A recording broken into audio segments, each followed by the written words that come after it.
Okay, I thought I would try to give you an example of a project and how I'd approach it. This project's from a previous semester. I'm a scuba diver and I do spearfishing, so I had made an assignment to see what caused a spearfishing gun to cost more or less. Um, what I have here is I've got an SPSS file that I've already set up. I've got price, I've got the length of the gun, that's shaft length, the number of surgical rubber bands that propel the spear, the diameter of the spear itself, whether or not it's wood or not, it's one if it's wood, and then I've got three different manufacturers, so I've got two dummy variables to represent those three different ones. Now, the way I'd set this up to start analysis to figure out the best model is just go in and run a regression, linear, and it's price, and I'm going to put all of the variables in. And I want some statistics to try and figure out what's going on. I'll get my Durbin-Watson, my collinearity, and I want to be able to plot the regression. So there's the standardized residuals and predicted. There's my Cook's D. And now I'm going to go ahead and run it. Okay, I go down and look at my model. Looks like my Durbin-Watson screwed up, but it's not a time series. Pretty high explanatory value, 91%. This model is significant. I have a couple variables that aren't significant. Of course, I'm already starting to think about multicollinearity here. I'm going to go up and to get that multicollinearity thing, I'm going to go do me a correlation, bivariate with all of the dependent variables. And I'm also going to go ahead and run me a graph for heteroscedasticity, residuals and predicted values. Okay. Now I'll take a look at that. There's my graph. It looks pretty good. It's kind of pretty random looking. I go up and I've got, looking at my correlations from multicollinearity, nothing's really sticking out at me. Wood versus manufacturer one's a pretty high and significant correlation, and I believe up here that that's the wood is the one that's involved in it's a non-significant variable anyway. I'm probably going to drop that on my second run. Take a look at my outliers. There's my standard error estimate. That means my outlier is going to be about 123. I can flip over and look at my residuals. Go down my residuals column. It doesn't appear to be anything close to 123. There's one up there at 85. That's my biggest one, it looks like. So I don't have any problem with residuals.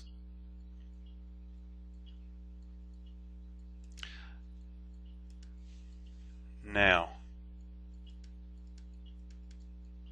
I don't have my normality yet, so let's look at normality. It's under Explorer, excuse me. And I want my resids,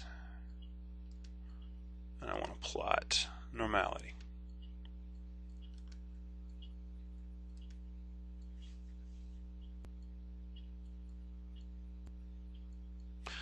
Okay, and down here in my normality,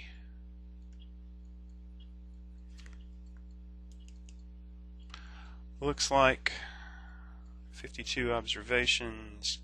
That looks a little non-normal, doesn't it? So I may have a little problem with normality. If I've got no other problems, that won't be a big deal. Now, from this point, I think I'm going to go back and I'm going to remove this variable, wood, from my model because I'm thinking it's giving me a little bit of problem. All my signs are okay, but I'm just going to go ahead and take it out. Let's go ahead and do another analysis. And say regression, linear. We'll get the same stuff. I'm going to pull wood out there.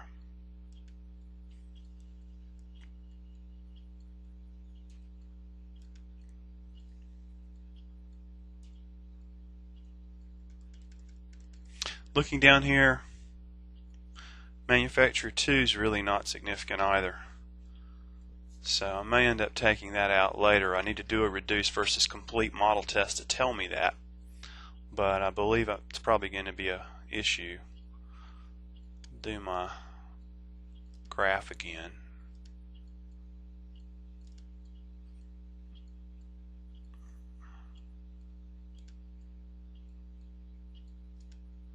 Residuals versus predicted values. Okay.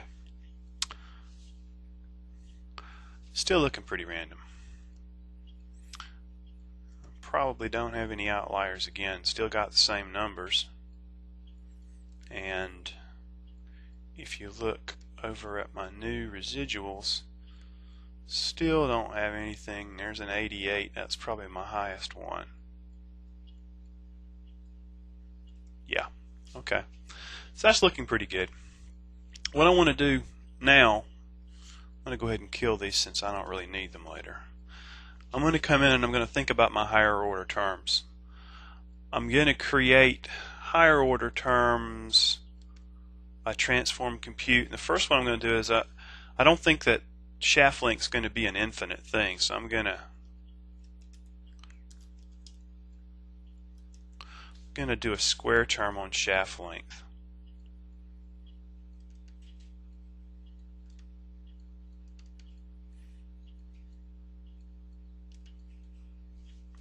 Because I think it's going to have diminishing returns. And I'm going to do one on probably the number of bands.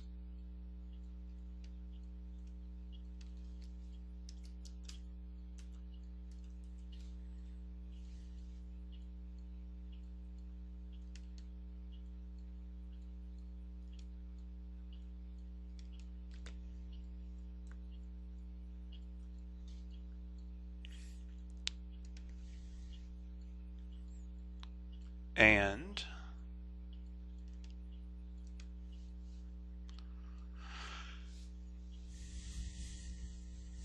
I believe that my manufacturer may have some influence on how much something costs, because I believe that some manufacturers will have different interactions here. So I'm going to do a manufacturer one.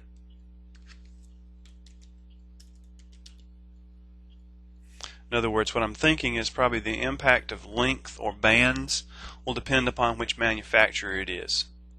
A high-end manufacturer may be able to get more for a gun that's got more things on it than would one that's not a high-end manufacturer.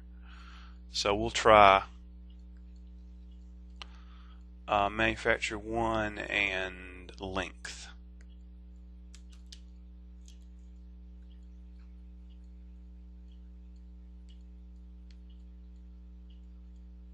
These should really be thought out kind of theoretically, which is what I'm trying to do.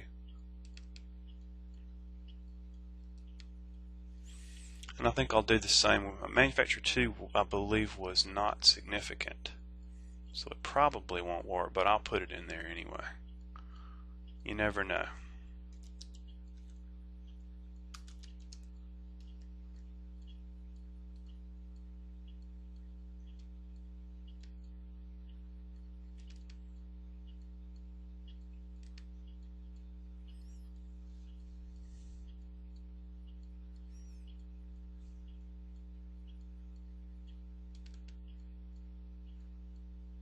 Now, I might want to try this with bands as well. It's a similar concept.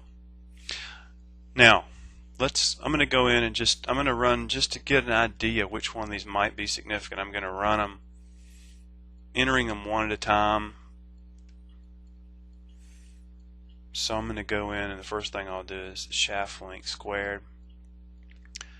Take a look at this. Looks like my R squared is about the same. Model's still significant. See, my shaft squared is almost significant. I have to do a reduce versus complete model to see if that's right, see how that actually works out. I'm going to skip the rest of the test. You know, you go over and look at everything every time you do this. For time's sake, I'm going to just skip it. Take that shaft square back out and try band squared.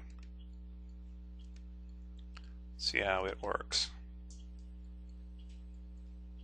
And looks like my predictive ability is up. It's 92.2%.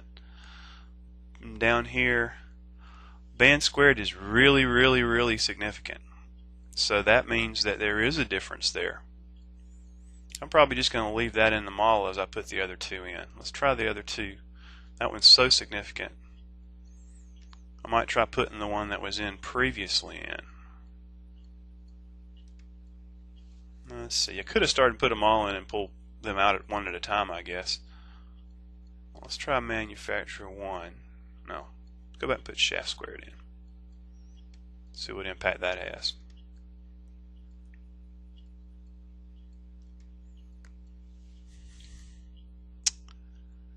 It's actually messing stuff up. You might also notice that these numbers are high. That's no big deal, but because of course bands is going to be correlated with band squared. It just is. You just don't worry about it on the higher order terms. Try another one. Do a regression linear and take the one I just inserted out and put manufacturer 1 times length.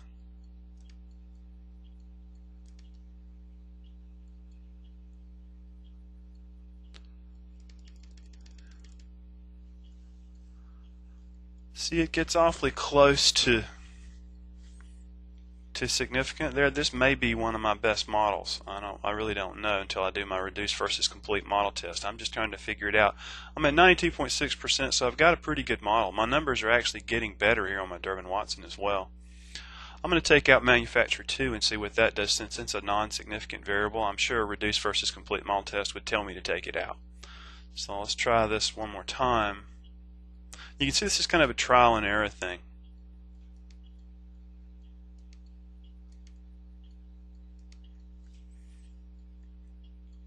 And now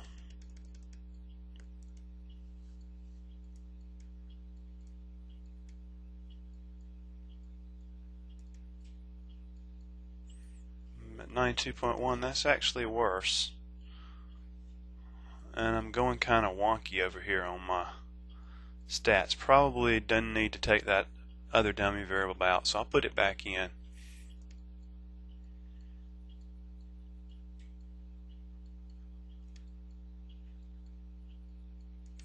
Now let's see. That was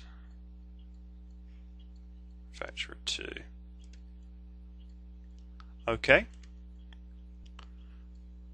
Well, I could do some other stuff, but for the purposes of illustration, I think you kind of got it down now. I might still be in here removing this variable. I'm not sure how much that's contributing. It just be a kind of a need to do my reduce versus complete model test to tell what is my best model. But this trial and error, and then I also need to go back and do all my tests. This trial and error method is really the way you come up with your best model, though. I mean, remember that too, simpler is usually better, but I think my best model may actually be the one with just the band squared in it. I'd have to do as I said, the reduce versus complete model test and all the other tests as well. But this is the way that you would approach it. On yours, the logical ones for higher order terms are probably horsepower and length. Those are good square terms because you expect those to be nonlinear. And horsepower times length is probably a good interaction term. Okay, if you have any questions, you can ask me about this on our Blackboard. Thanks.